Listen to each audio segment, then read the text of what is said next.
The takeover has already happened. Caitlin Clark taking over all sports. We gotta take a look at some of the things she had to say about the Indiana Fever organization, a higher up. In 2024, one 22-year-old rookie was responsible for more than 25% of the WNBA's entire revenue.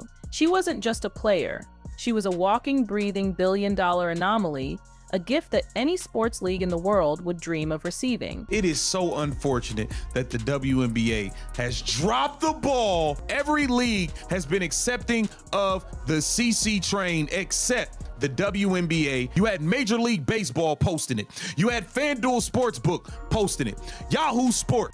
Her arrival promised a new golden era, a leap from the niche to the mainstream. So why did the WNBA, the very institution that stood to gain the most, treat her less like a savior and more like a threat? This is the story of the Caitlin Clark effect, a cultural shockwave that promised to launch the WNBA into a new stratosphere. But it's also the story of an institution that seemed utterly unprepared for its own good fortune, leading to a series of baffling decisions, on-court controversies, and a level of perceived disrespect that left millions of new fans asking one simple question: what is wrong with this league? Before we can understand the conflict, we have to grasp the sheer, undeniable scale of the phenomenon. The Caitlin Clark effect wasn't just a catchy media phrase. It was a quantifiable economic earthquake that shook the foundations of women's sports. The numbers are so staggering they almost feel unreal, representing a seismic shift in relevance for a league that had fought for every scrap of media attention for over 2 decades. It began with the viewership explosion.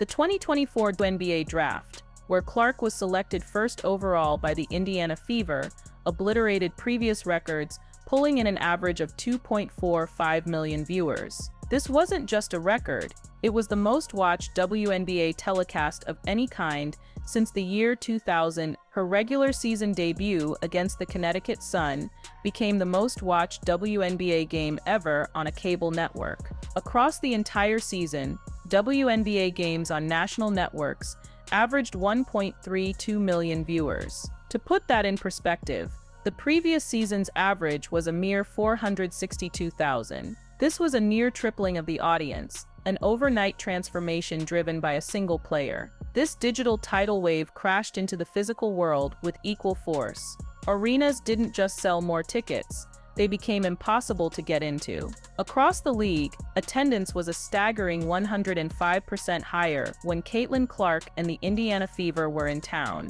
She wasn't just a home court draw, she was a traveling circus of sold-out shows. The Los Angeles Sparks hosted her and set a franchise attendance record with 19,103 fans. The New York Liberty did the same with 17,735 fans, as did the Seattle Storm with 18,343. Perhaps the most telling example was the Washington Mystics, a team that was winless at the time, moved their game against the Fever from their normal arena to the much larger Capital One Arena. They still sold out, drawing over 20,000 fans, the largest crowd for a WNBA game since the 2007 finals. That single game generated over $1 million in ticket revenue alone, a testament to her unprecedented drawing power. Then came the merchandise gold rush.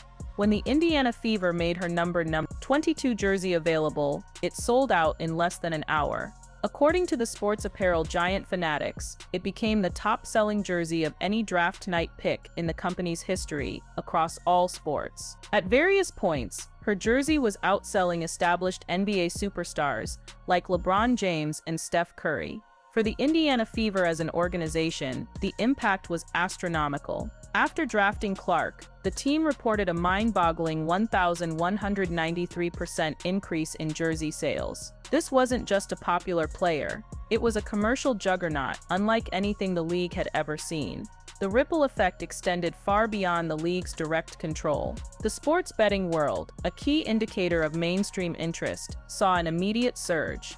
Penn Entertainment, the operator of ESPN BET, reported a 150% year-over-year increase in the WNBA betting handle, with other platforms like BetMGM seeing similar triple-digit growth. The economic impact was so profound that one study estimated her presence in college alone was responsible for generating about $82.5 million in consumer spending for the state of Iowa. This wasn't just a basketball player. She was an economic engine.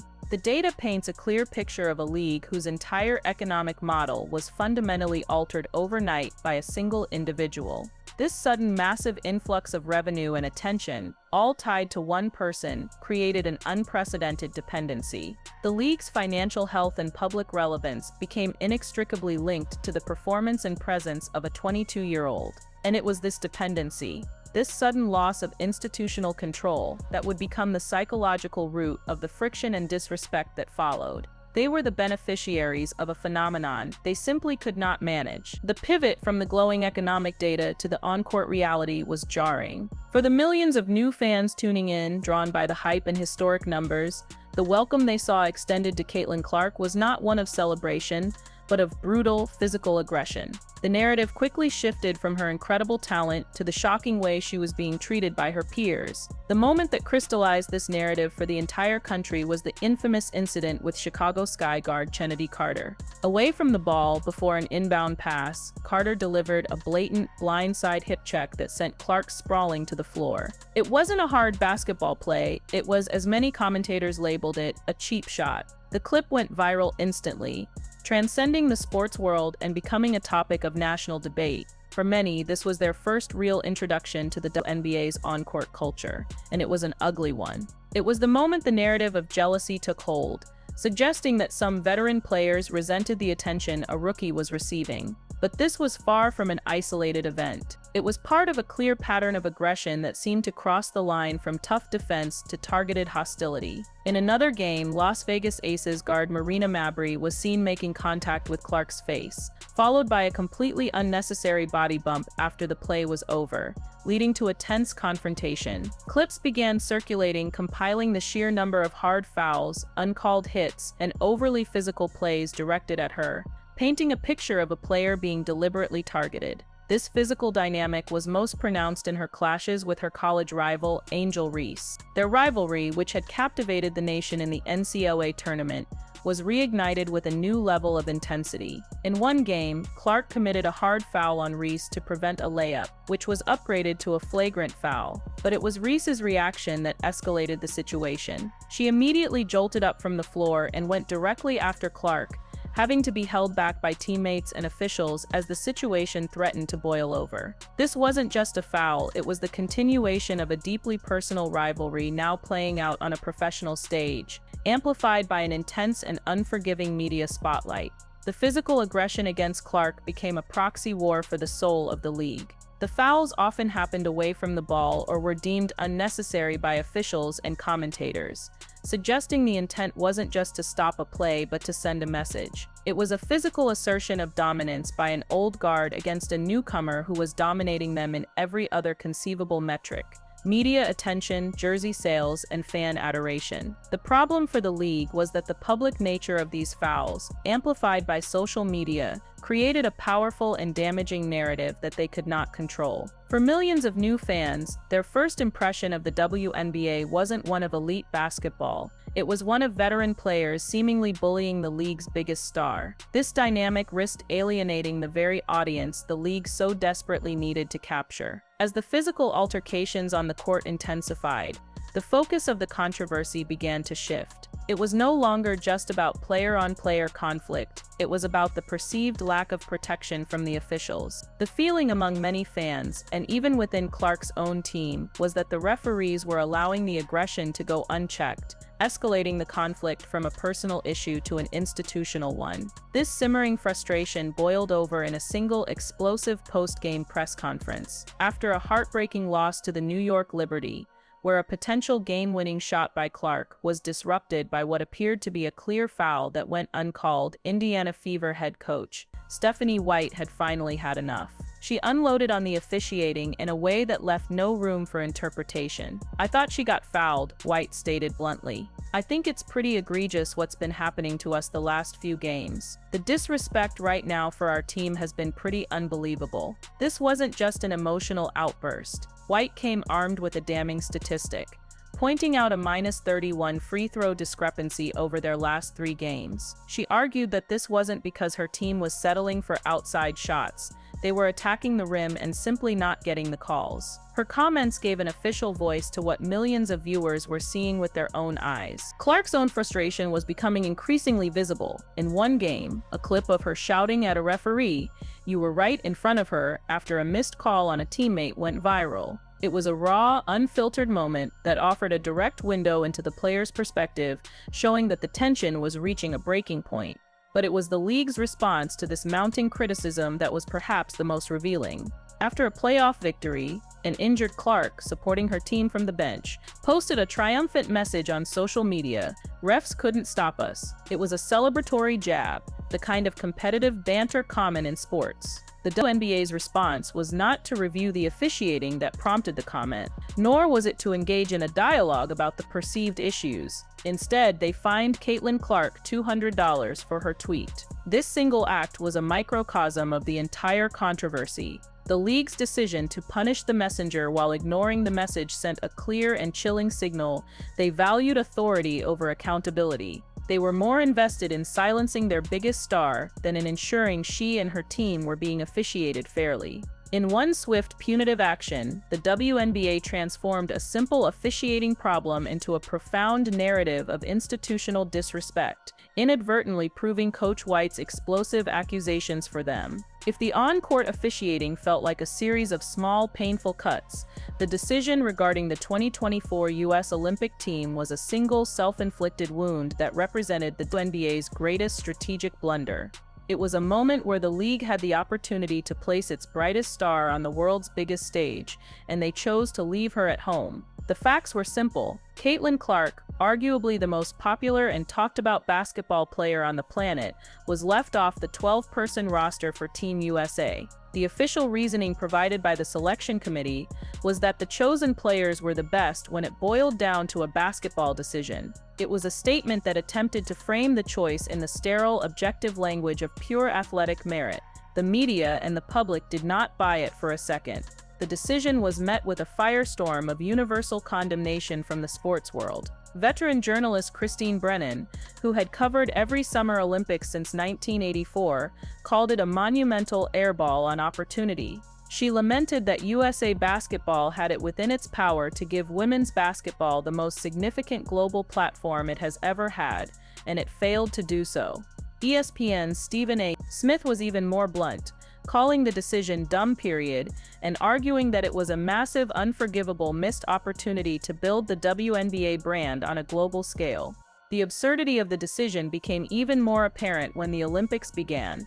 The Clark snub, as it was dubbed on social media, became an international story.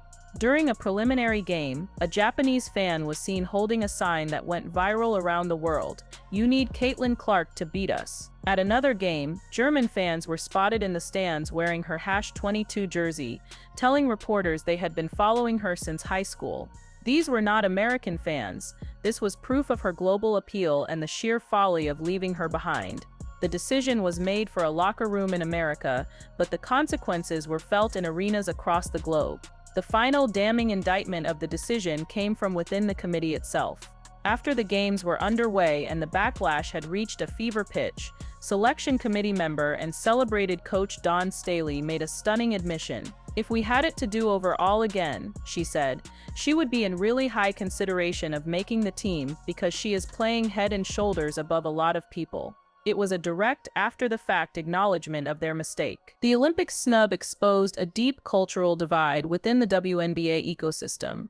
The old guard, focused on tradition, hierarchy, and veteran deference, clashed with the new reality of a singular, transcendent star who operated outside their established rules. A recent Gallup study had shown that women's basketball was at the bottom of American fans' viewing interest for the Summer Olympics, with only 2% naming it as their first choice. Clark could have single-handedly transformed that number. By choosing tradition over transformation, the league and USA Basketball actively rejected the single greatest growth catalyst in their history, signaling to the world that their internal politics were more important than their global potential. The disconnect between the reality of Caitlin Clark's value and the league's perception of it seemed to extend to the very highest levels of the WNBA. A comment, allegedly made by WNBA Commissioner Kathy Engelbert, provided a shocking window into the philosophical misunderstanding at the heart of the league's struggles, revealing an institutional mindset that seems stuck in a bygone era. The comment surfaced during tense collective bargaining agreement negotiations, as recounted by WNBA star Nafisa Collier. According to Collier, Engelbert made a stunning statement regarding Clark's off-court success. "Caitlin should be grateful she makes $16 million off the court," Engelbert allegedly said, "because without the platform that the WNBA gives her, she wouldn't make anything." This statement wasn't just dismissive, it was fundamentally flawed and demonstrated a profound misunderstanding of the modern athlete. The power dynamic Engelbert described was completely inverted. In the era of name, image, and likeness deals in college sports, athletes like Caitlin Clark were already building massive personal brands and securing lucrative, multi-million-dollar endorsement deals with global giants like Nike long before they ever set foot on a WNBA court. Clark was not a product of the WNBA's platform, she was a self-made phenomenon who was bringing her platform to the WNBA. The league needed her brand infinitely more than she needed theirs. When asked about the commissioner's alleged comment, Clark's response was a masterclass in diplomacy, subtly highlighting the flaw in Engelbert's logic without engaging in a direct confrontation. Instead of taking the bait, she offered a calm, intelligent analysis of the new landscape. "Young women are coming into this league now," Clark explained, "beginning to build their brands in college and then they're bringing that to the WNBA. So I think that's just the way the league has changed and will continue to evolve." Her classy rebuttal stood in stark contrast to the commissioner's tone-deaf remark.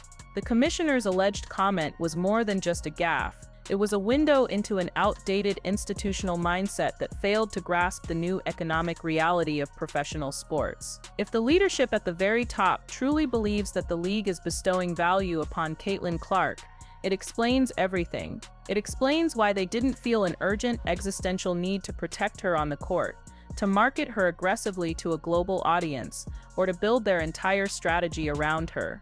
They saw her as a beneficiary of their platform, not the benefactor who was single-handedly propping it up.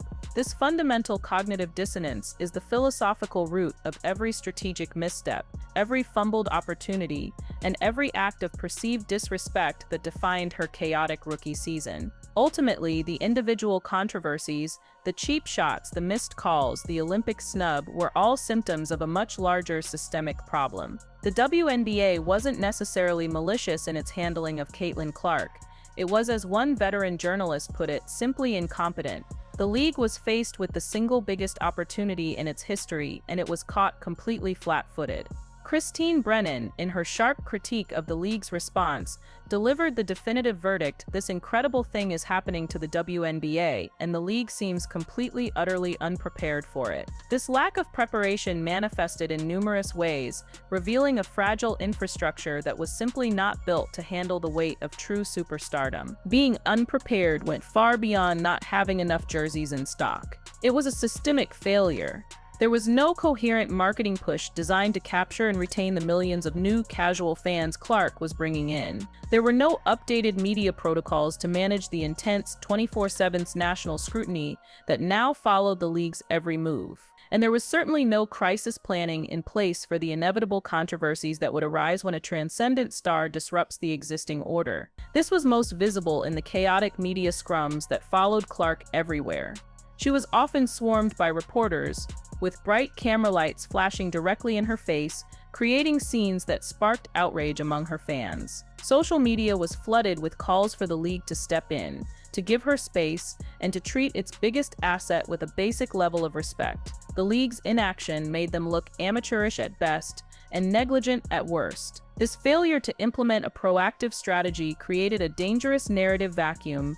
The league failed to tell a positive story about its new star and the incredible growth she was fueling. And because nature abhors a vacuum, into that void rushed the much more compelling and dramatic narratives of jealousy, disrespect, and institutional failure. The league's incompetence was therefore misinterpreted by many as intent. By failing to control the environment around their star, they made it look like they were complicit in the negative treatment she received. Their inability to manage the phenomenon inadvertently fueled the very disrespect narrative that was causing immense and potentially lasting damage to their brand. So what was the true cost of this disrespect? It's a question that gets to the heart of the title of this story.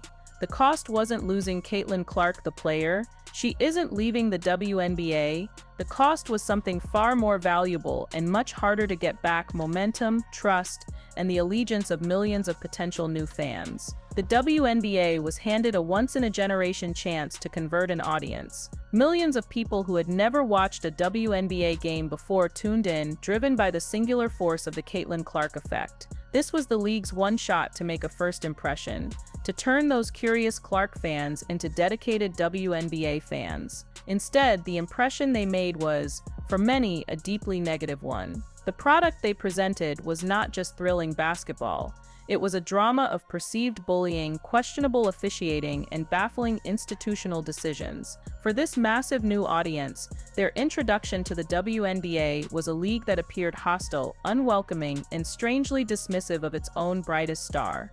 The dominant storylines that broke through to the mainstream were not about incredible athletic achievements, but about conflict, controversy, and chaos. The price of this is alienation. The true cost is measured in fan churn. The number of new viewers who tuned in, saw the drama, and decided this league wasn't for them. How many of those millions of new eyeballs were permanently turned off by what they saw? The cost is the potential long-term, sustainable growth that was sacrificed for short-term internal politics and institutional inertia. It is the vast, unquantifiable gulf between a temporary ratings spike and the beginning of a new, prosperous era. The league had a brief, critical window to capture and retain this audience. By allowing the narrative to be dominated by negativity, they significantly increased the risk that this historic influx of fans would be a fleeting moment rather than a permanent shift, potentially costing them the very future that Caitlin Clark had brought right to their doorstep. The story of Caitlin Clark's first year in the WNBA is a complex tapestry of triumph and turmoil. The league was gifted a phenomenon, a player who single-handedly tripled viewership, shattered attendance records, and made the WNBA a topic of daily national conversation. But instead of rolling out the red carpet, the institution responded with a series of fumbles that felt like disrespect, from the players on the court, the officials with the whistles, and even the executives in the front office. The damage has been done, but the story isn't over. The question now is whether the league has learned from this chaotic, controversial, and historic season. Was this brutal welcome the necessary wake-up call that will force the WNBA to finally modernize its infrastructure, its marketing, and its mindset to embrace the future of superstardom? Or was it the moment they fumbled the greatest opportunity they ever had, costing them the very future that Caitlin Clark offered them?